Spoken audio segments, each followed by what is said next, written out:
তো হে বন্ধুরা, এখন চলে এসেছি কিছু তোমাদেরকে আপডেট দেওয়ার জন্য।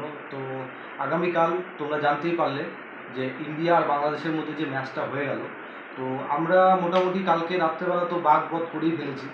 এবার বাংলাদেশের যা বাঘ ছিল সবাই তো বাংলাদেশের জার্সি দিকে তো ওরা বেরিয়ে যাওয়ার জন্য আন্দোলনে বসে গেছে, যে ওরা বাংলাদেশের জার্সিতে ওরা থাকবে না, ওরা নাকি এটা আন্দোলন করছে, তাই শুনতে পাচ্ছি। তো যাই হোক, এখন আমাদের 24 তারিখে ম্যাচ আছে অস্ট্রেলিয়ার সাথে। তো আমরা এখন ক্যাঙ্গারু বধের দিকে এগোবো, কিন্তু তার আগে বাংলাদেশ সম্পর্কে কিছু ছোটো ছোটো কথা বলে দিই।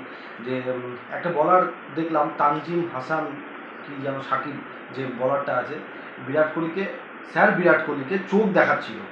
তো এর আগেও কিছুদিন আগে নেপালের সাথে খেলার সময় রোহিত শর্মা নামে একজন নেপাল দেশের যে একজন প্লেয়ার ছিল, তার সাথে নাকি এরকম একটা আই কন্ট্যাক্টের জন্য সাকিবের, ওই তানজিম হাসান সাকিবের 15% ম্যাচ ফি আইসিসি কেটেছে। তবে আইসিসি ওকে পরে জিজ্ঞেস যখন করে, তখন নাকি জানতে পারা যায় নাকি ওই তানজিম হাসানের চোখের দিকে নাকি কেউ তাকালে ওর নাকি ভালো লাগে না, এই জন্য ও অ্যাগ্রেশন দেখাতে গেছিল। তো যাই হোক, সে কাকে কে অ্যাগ্রেশন দেখাচ্ছে না দেখাচ্ছে সেটা জানার আমাদের দরকার নেই।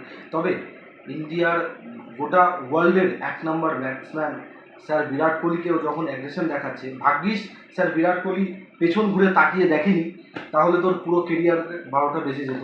ওর চোখে গোটা, মানে স্যার বিরাট কোহলির চোখের যে আলোতে গোটা বাংলাদেশকে ভস্ম করে দিতে পারতো। সে যাই হোক, অনেকে অনেক কথা বলছে, আমরা নাকি আইসিসি নাকি চুরি করছে, এরকম একটা শুনতে পেলাম। তারপরে আরও কিছু কিছু বাংলাদেশের যারা ছোটোখাটো ইউটিউবার আছে, ছোটোখাটো বলবো না, সরি, বড় বড় ইউটিউবার দাদারা আছে, তারা অনেক কথাই বলছে।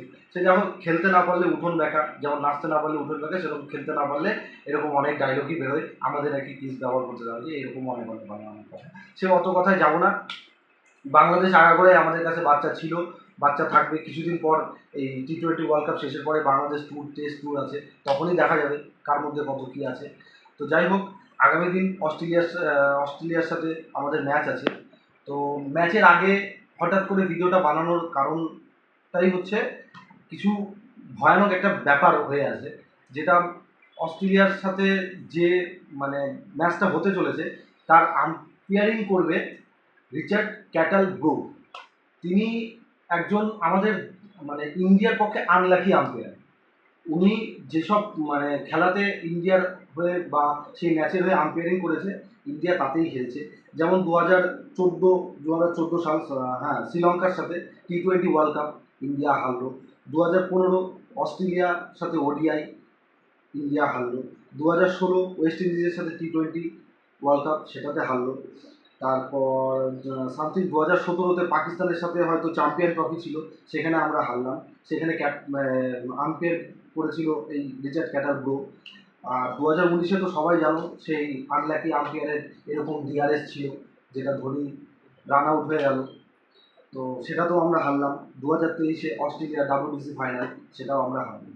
তো কালকেও সেই আম্পায়ারিং করবে, যাকে আমরা আনলাকি আম্পায়ার ভাবি। এখন জানি না তার সাথে কতটা কি জড়িত আছে, তবে আমাদের ইন্ডিয়া টিম পুরো ভালো খেলবে, এটুকু বিশ্বাস আছে, ভালো খেলবে, আর আমরা জিতবো। আর আমরা প্রত্যেকটা ম্যাচ জিতে এসেছি, আর আমরা জিতবো, এই আশাটা রাখি। এবার তারপরে তো কিছু কপালের ব্যাপার থাকে, লাকের ব্যাপার থাকে। ইন্ডিয়ার সাপোর্টার ছিলাম, আছি, থাকবো। হারলেও আমাদের টিমের যে কজন প্লেয়ার আছে সবাইকে আমরা ভালোবাসি, শ্রদ্ধা করি।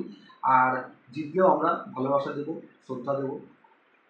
এই বলেই ছোটোখাটো বক্তব্য আমি শেষ করলাম। আর একটা জিনিস, কালকে 140 কোটি ভারতবাসীকে প্রে করতে হবে, যাতে এই আনলাকি আম্পায়ারের আনলাকি ডিসিশন থেকে আমরা বাঁচতে পারি। তো তোমরা কালকে ম্যাচটাতে সবাই ইন্ডিয়ার হয়ে প্রে করো। তো চলো, কালকে ম্যাচে দেখা হচ্ছে।